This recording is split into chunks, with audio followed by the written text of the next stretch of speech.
Allah Subhanahu wa taala di dalam surat At-Taghabun ayat 14, Bismillahirrahmanirrahim. Ya ayyuhalladzina amanu inna min azwajikum wa auladikum aduwwalakum fahzaruhum. Kata Allah, hai orang-orang yang beriman, sesungguhnya istri-istri kalian, wa auladikum dan anak-anak kalian, keturunan-keturunan kalian, aduwwalakum, musuh bagi kalian. Kira-kira Pak, sampai dengan saat ini Bapak pernah menganggap nggak bahwa anak dan istri musuh? Enggak. Saya juga nggak pernah menganggap. Bahkan sampai dengan saat ini termasuk saya anugerah bagi saya. Bisa jadi ladang ibadah. Tetapi hati-hati. Fahzaruhum, kata Allah. Hai orang-orang yang beriman, sesungguhnya istrimu, istri-istrimu, anak-anakmu, keturunan-keturunanmu adalah musuh bagi kalian semua. Fahzaruhum, maka hati-hati. Kenapa bisa disebutkan musuh? Yang nyebutin Allah tuh bahwa anak istri itu musuh kalian. Maka harus berhati-hati. Kenapa? Hati-hati, saya contohin gini. Seorang suami, seorang kepala keluarga, jelas terlihat kesolehannya secara fisik. Di siang hari dia sering berpuasa. Di bulan wajib tentu lebih lagi. Di bulan-bulan biasa dia laksanakan puasa sunnah. Sholat fardu dia laksanakan, kewajiban-kewajiban dipenuhi, di malam hari tahajud, segala macam sholat dia laksanakan, berzikir dia laksanakan. Tapi hati-hati, ketika hanya dilakukan demi memperbaiki dirinya saja, tanpa dia memikirkan bagaimana anak dan istrinya, maka itu mohon maaf. Suatu hari nanti, bahkan ceritanya begini, ketika anak dan istri setelah diputuskan oleh Allah masuk ke dalam neraka, bapaknya yang ahli ibadah masuk ke dalam surga. Seorang anak bertanya kepada ibunya, "Ibu, ayah di mana?" "Ayahmu di dalam surga, anakku, karena memang ayah pantas.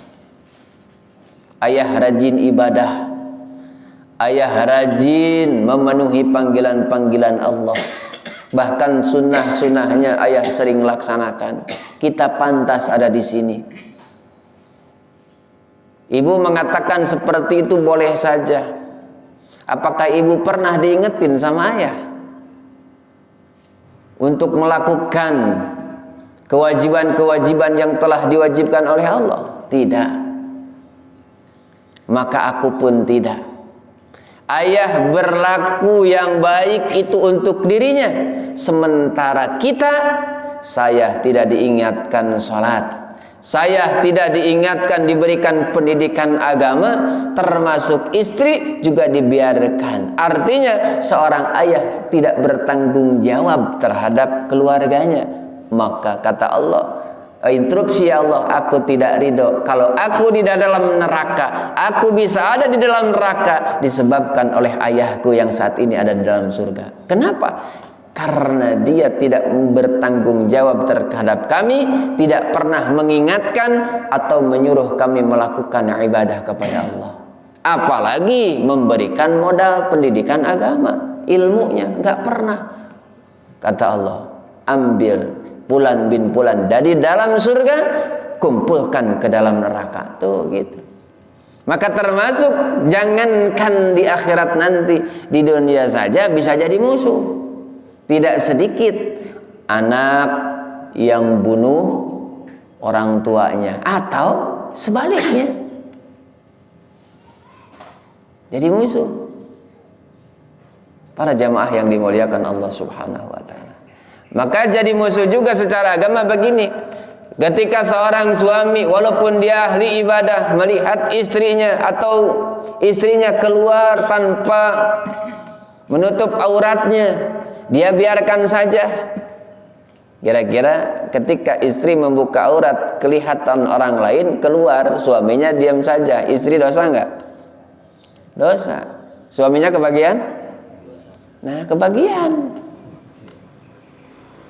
Itu seperti itu. Maka jadi musuh, maka fahdharuhum. Maka di dalam surat At-Tahrim, ya ayyuhalladzina amanu qu anfusakum wa ahlikum nar. Hai orang-orang yang beriman, jagalah diri kalian. Kalau kita sudah mampu menjaga diri kita, yuk jaga lagi siapa? Ahlikum, keluarga kalian. Dari apa? Dari api neraka. Api neraka mah nanti, tapi harus dijaganya dari mana? Dari mulai kita hidup sekarang di dunia. Maka insya Allah, para jamaah yang dimuliakan Allah, maka biasanya selepas Idul Fitri, orang yang paling kita pertama kali temui adalah istri, anak kita. Salaman sama mereka, minta maaf. Bahkan setiap bagusnya kita terusin sampai dengan sekarang. Bahkan sampai 11 bulan yang akan datang. Sampai kapan maksudnya? Sampai datang Ramadan lagi.